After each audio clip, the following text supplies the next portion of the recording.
Shalom, Brochim Habayim. Welcome to this video. Today we are going to talk about the verb to lose. To lose, but what losing? Am I losing my keys? Are my keys lost? What binyan and when to apply what? We will discover this now. Here's our root, and now we will first have a look which binyanim can we find in that root. We have here paal, Piel, nifal, hitpael.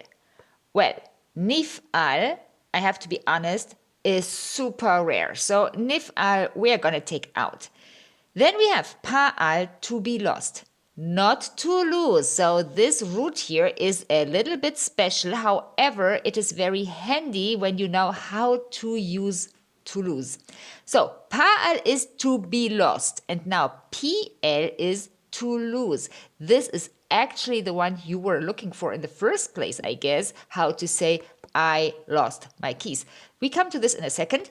Now, hitpael means to commit suicide, and I will also take that one out, first because of the subject, and second, there is no major problem in the grammar of that verb. So we stay with paal, to be lost, and Piel, to lose. In paal, our infinitive is le'evod. And if you are now wondering why is it not le'ebot, well, this is because we have aleph as the first root letter, and that means in paal that the infinitive does not have a dot. Well, those who study biblical Hebrew, they know it's called dagesh, but well, whatever. This is this little dot that distinguishes a bet from a vet. So we don't have that here because we have aleph on the first root position. This is why it is le'evod. And in Piel, to lose, we have le'abet. And here our little dot is back. And by the way, if you are on my newsletter, then you have gotten an email with the conjugation sheet of this verb in Piel and paal, and of course the sample sentences that we used in this video. If you have not gotten it, look into your spam email, and if you are not on my newsletter, please come to my homepage and sign up.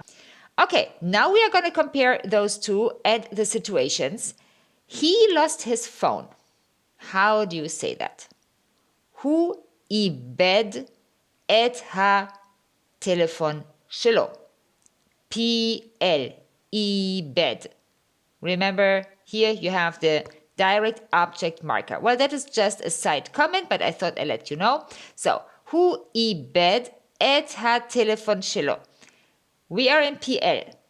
Now that we said that sentence, he lost his phone, we come to a situation where his phone is lost or was lost. It's in Hebrew the same translation. And now we change to paal. And this would be הטלפון שלו עבד. So this is the big difference between Piel and paal. And these are also the kind of sentences that I use when I teach Hebrew verbs, because I think you always need comparison, you need context, and this is how I teach to make you understand how all of this is interrelated. And at the end, of course, I want you to be able to use it. So this is actually my concept of teaching that I apply to the Hebrew Verb Masterclass. And if you want to have more information on that or on my books, you can go to HebrewVerbs.com. And if you are not on my newsletter, please come to my homepage and sign up. Okay, I hope it helps you, and I hope I see you in the next video. Neshikot, Shalom.